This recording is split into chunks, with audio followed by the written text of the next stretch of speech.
হরে কৃষ্ণ। শ্রীমদ্ ভাগবত পুরাণ অনুযায়ী সুখদেব মহারাজ ছিলেন কৃষ্ণ দ্বৈপায়ন বেদব্যাস ও মাতা পিঙ্গলার সন্তান। তিনি 16 বছর পর্যন্ত মাতৃগর্ভে অবস্থান করেছিলেন। তবে এই সুখদেব মহারাজের জন্ম বৃত্তান্ত একটু রহস্যময়। মাতা পার্বতী শিবের কাছ থেকে অমর কথা শোনার জন্য তাকে বারবার করে প্রার্থনা জানায়। তখন শিব তাকে একটি নিস্তব্ধ গুহার মধ্যে নিয়ে গিয়ে অমর কথা শ্রবণ করাচ্ছিলেন। আর সেই সময়ই সেই স্থানে সুখ পাখি বাস করছিলেন। মাতা পার্বতীকে যখন শিব অমর কথা শ্রবণ করাচ্ছিলেন, তখন মাতা পার্বতীর সাথে এই সুখ পাখিও অমর কথা শ্রবণ করছিলেন। এরপর এই অমর কথা শ্রবণ করতে করতে যখন মাতা পার্বতী ঘুমিয়ে পড়ে, তখন মাতা পার্বতীর জায়গায় এই সুখ পাখি পার্বতীর আওয়াজ করছিলেন, যাতে শিব অমর কথা বলা বন্ধ না করে দেয়। কিন্তু যখন মহাদেব বুঝতে পারে মাতা পার্বতী ঘুমিয়ে পড়েছে, তখন মহাদেব অত্যন্ত ক্রোধান্বিত হয়ে পড়ে যে মাতা পার্বতীর জায়গায় অন্য কেউ এই অমর কথা লুকিয়ে লুকিয়ে শ্রবণ করছে।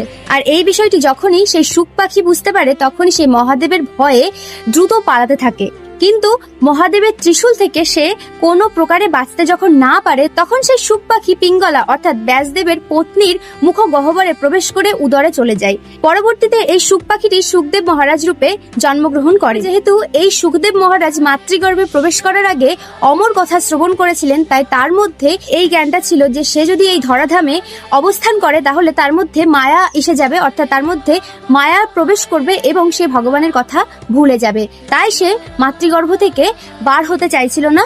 এই কারণে ঠিক 16 বছর সে মাতৃগর্ভে অবস্থান করেছিল। পরবর্তীতে এই সুখদেবের পিতা ব্যাসদেব যখন তাকে বারবার অনুরোধ করে, তখন সে জন্মগ্রহণ করে ঠিকই, কিন্তু সে তৎক্ষণাৎ যাত্রা শুরু করে দেয় নগ্ন অবস্থায়। যখন এই সুখদেব মহারাজ পথ দিয়ে যাচ্ছিলেন, ঠিক তার পাশে একটি জলাশয়ে অপ্সরারা স্নান করছিল।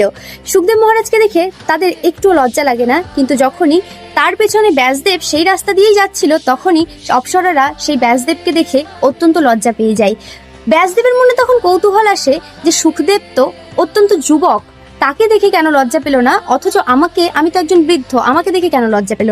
তখন সেই অপ্সরাগণ ব্যাসদেবকে জানায়, আপনার পুত্র যুবক হলেও সে হচ্ছে ব্রহ্মজ্ঞানী, তার মধ্যে স্ত্রী পুরুষের কোনো ভেদাভেদ নেই, সে কখনো সংসার ধর্মের মধ্যে প্রবেশই করেনি, তাই তাকে দেখে আমরা লজ্জা পাইনি এবং বস্ত্র পরিধান করিনি। কিন্তু আপনি যেহেতু সংসার ধর্মের মধ্যে প্রবেশ করেছেন, আপনার মধ্যে স্ত্রী পুরুষের ভেদাভেদ জ্ঞান আছে, তাই আপনাকে দেখে আমরা লজ্জা পেয়েছি এবং বস্ত্র পরিধান করেছি। তারপর অপ্সরাদের এই কথা শ্রবণ করা মাত্রই ব্যাসদেব সুখদেবকে ছেড়ে দিয়ে নিজে আবার ফিরে আসলেন এবং পরবর্তীতে এই সুখদেব মহারাজই পরীক্ষিত মহারাজকে ভাগবতী ও অমৃত কথা শ্রবণ করিয়ে তাকে অমরত্ব প্রদান করেছিলেন। তো আপনারা এই বিষয়টি যদি আগে থেকে জেনে থাকেন, অবশ্যই আমাকে কমেন্ট করে জানাবেন, না জেনে থাকলেও কমেন্ট করবেন। হরে কৃষ্ণ, হরি বল।